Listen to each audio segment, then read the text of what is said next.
What's up, YouTube friends? I got a new gimbal, so you're going to see a lot more of this mug. I'm in the process of cleaning up my sewing room and getting it all organized. Eventually, I will do a sewing room tour.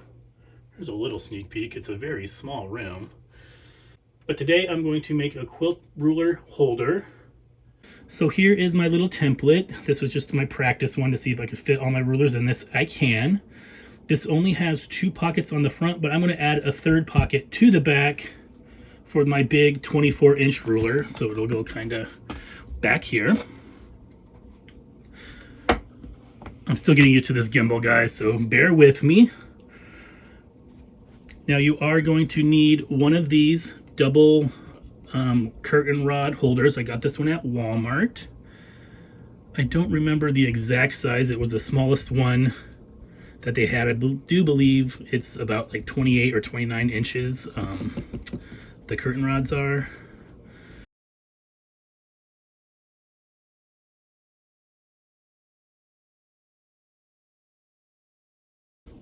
So I have all my bigger square rulers in here. My longer ones in this pocket, and then all the shorter little squares in these pockets, and this is just kind of the random pocket. So if that's something you're interested in, follow along and I'll show you how easy it is to whip this up. So for my final one, I'm going to use this fabric for the main body of it. I just love the colors in here with the blues and all the earth tones. Now I did not have a big enough piece lengthwise, so I just serged 2 pieces together. It'll work for what I need it to do. So you're going to need one body piece that measures 22 by 30 inches. And you'll also need a lining piece of fabric that also measures 22 by 30. I'll be using black. If you have enough, you can just use your body fabric. Now on my prototype, I only put 2 pockets, but I'm going to put a 3rd pocket. So you're going to need 3 pieces of fabric for your pockets. One measures 8 by 13 inches. One measures 5.5 by 11.5 inches, and then the 3rd pocket is 11.5 by 13 inches, and you're also going to need some lining fabric for each one of those. So the first thing I'm going to do is take my body fabric, my main fabric. This is kind of wrinkly, so I'm going to give it a press real quick. So now I'm just going to take my main piece of fabric with the right sides up. I'm going to lay my lining piece over that. If it has a print or whatever, you want it face down. So I have my 2 pieces of fabric. Then somewhere on one of the longer sides, I'm going to leave a 3 to 4 inch opening.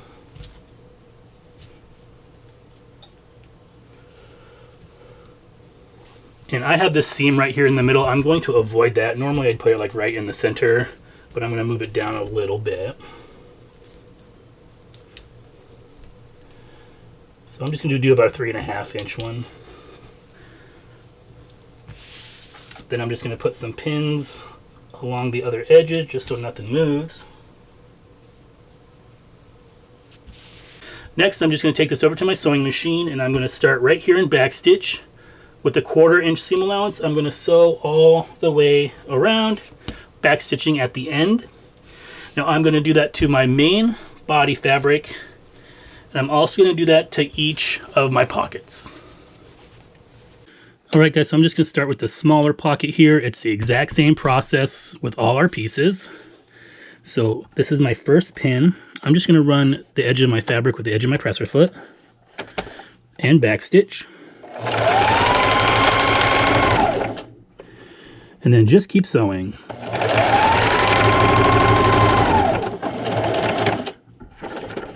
When I get to the corner, I'm going to stop with my needle down. My bottom fabric's just a little bit longer, so I'm going to stop on the fabric or on the lining fabric. I could just trim this off, but who got time for that? So I'm going to stop with my needle down, raise my presser foot and spin, and sew.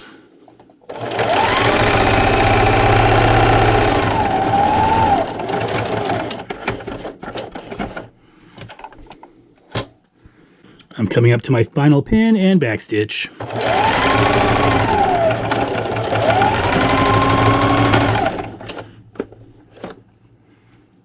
So I'm going to do that to my body piece as well as my 3 pockets. Alright guys, so I have all 3 of my pockets and my main fabric all sewn up. So now I'm just going to clip my corners to reduce some bulk.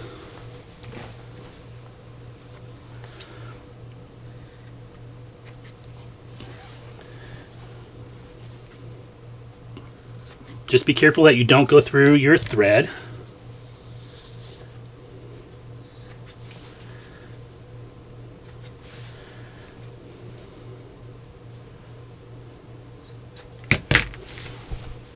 Now I'm just going to find my little opening, and then I'm going to turn all of these right side out.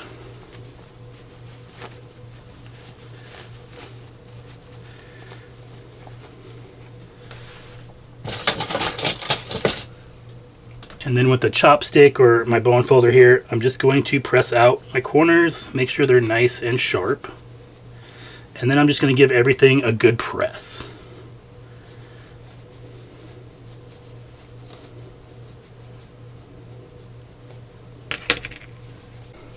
Alright, so I have all of these flipped and pressed. I went ahead and I stuck a pin on my little openings. So for my pockets, I'm just going to set them to the side for just a minute. And now I'm going to take my main fabric part, I'm going to take this back over to my sewing machine, and I'm going to top stitch with the 1/8 inch seam allowance all the way around, back stitching at the beginning and the end. So I'm going to start right before my little opening. I'm going to move my needle over to the right. Oops. And backstitch.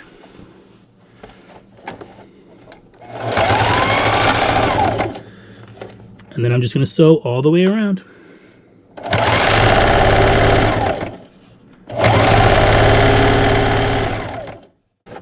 So when I get about an 1/8 inch away on my corner, I'm going to stop with my needle down, raise my presser foot and spin, and sew.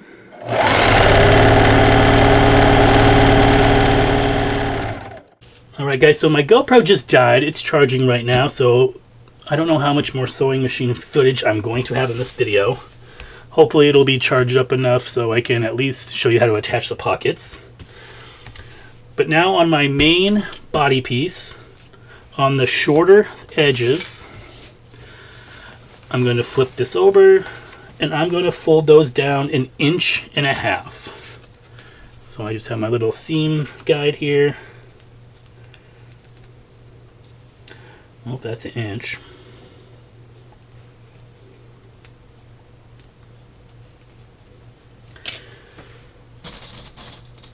And then I'm just going to put a little clip here.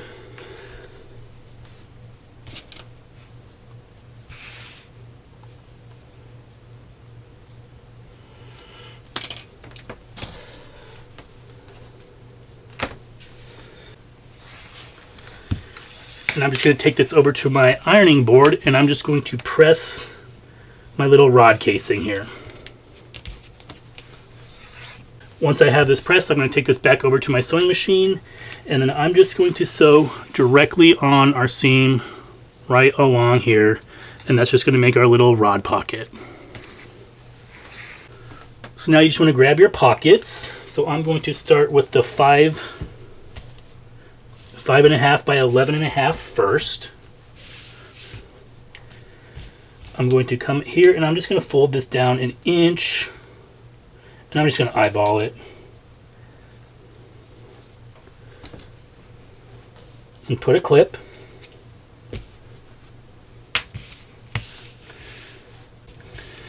Now this one is my 8 by 13, I believe. Yep. So this one is going to run the lengthwise. I'm actually going to sew this one in half when we attach our pockets. So on one of the long sides, I'm just going to do the same thing. And I'm just eyeballing it. Now for our big pocket on the back, this is the 11.5 by 13. We want to do the same thing on one of the 11.5 sides.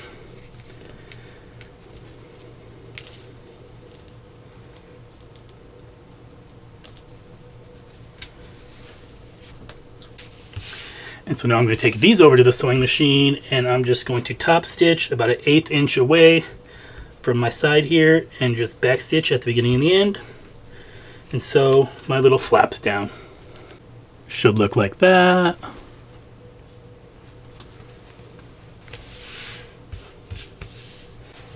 So now we just need to grab our body piece and figure out which side you want for the front and the back.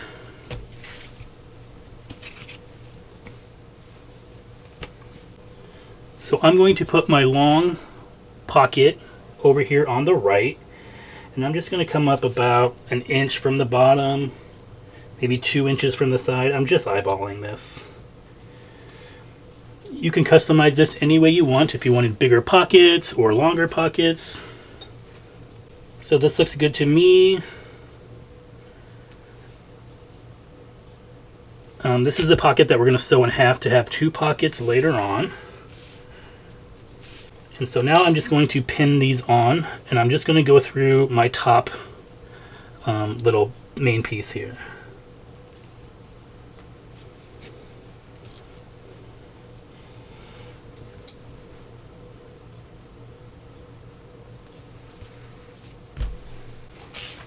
Right, so it should look like this. Now I'm going to spin it around, and I'm going to have my bigger pocket here on the left, and once again just eyeball it, and then just pin this one on, and it's about 1 inch from the side and about 1 inch up.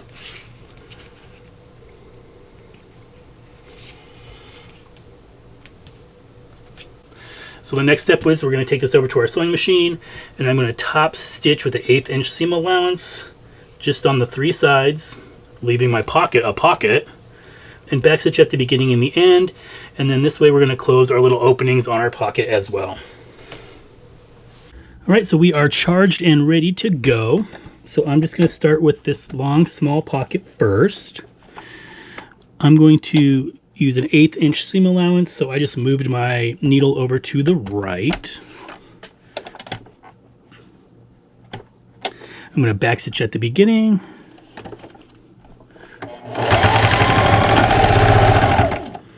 And so.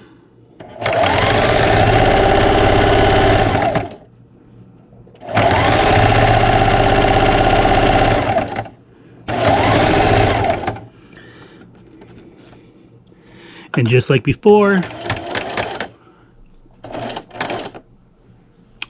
we're going to stop at 1/8 inch away. Raise our presser foot and spin.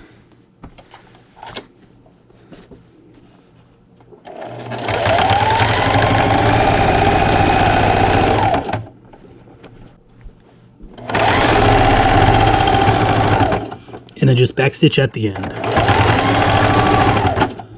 Alright, so I have it all sewed together. I did go ahead and just eyeballed it, and I split this pocket in half with another seam. Here's what the back looks like, and I use the cream colored thread just so you guys can see it. If that bothers you, just use matching thread.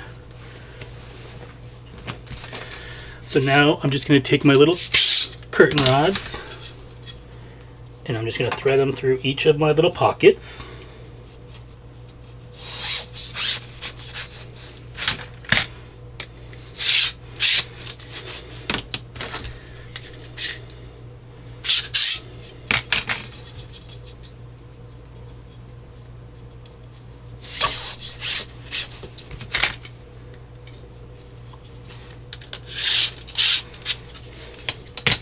So then it will just hang up on the wall like this. This is the front, this is the back.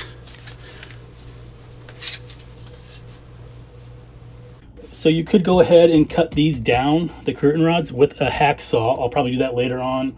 Or like I said, this is totally adjustable. You can make it longer, you can make it shorter, whatever suits your needs. So now I'm just going to fill it up with all my rulers. So I have this big, what is it, 6 by 24 inches. I'm going to put this in the back pocket.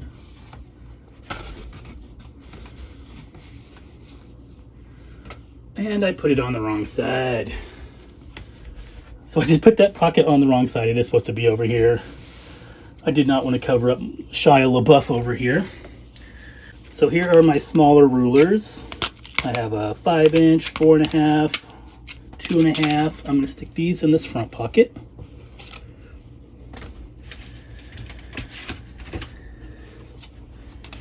I have 2 of these 18-inch by 3-inch rulers. So these are going to go right here.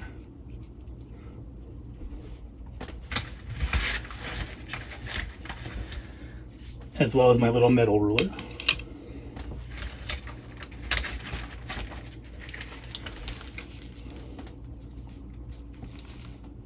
So these are kind of my mismatched rulers, I guess. It's my Dresden. I have a half hexy template.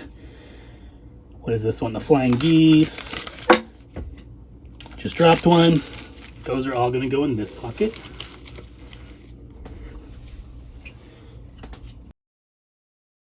Drop my Dresden.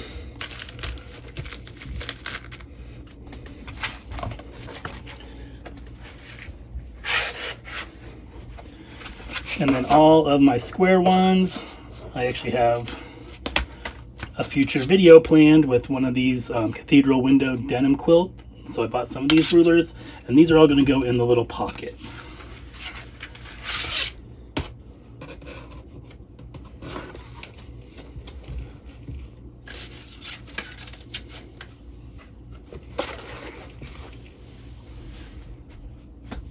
And just like that, all of my rulers are nice, secure in one place.